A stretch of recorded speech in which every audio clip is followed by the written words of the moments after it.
Donc effectivement, hier on a eu rendez-vous avec notre direction en présence de l'ARS, délégation de Toulon, et on a effectivement eu certains postes de renfort pour l'été et pour l'hiver.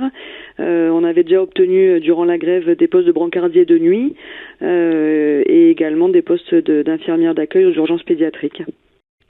Ben, c'est ce qui est appréciable aujourd'hui, c'est qu'on peut effectivement dire que la lutte paye, c'est-à-dire que on s'est mobilisé 117 jours, mais aujourd'hui c'est pas pour rien, particulièrement dans le contexte qu'on connaît où on est dans la réduction des coûts à tout va. Alors l'état d'esprit, les équipes, elles sont assez satisfaites, hein, effectivement, de se dire qu'elles se sont battues et pas pour rien. Pour autant, il faut quand même se le dire, hein, c'est qu'on n'a pas tout obtenu, et ce qu'on a dit hier à notre direction et qu'on répétera d'une autre manière aujourd'hui, c'est que on a encore besoin de moyens supplémentaires pour assurer véritablement la sécurité des soins. Dans le syndicat, qu'est-ce que ça suscite? Ça suscite qu'effectivement, on a aujourd'hui une écoute différente dans l'établissement.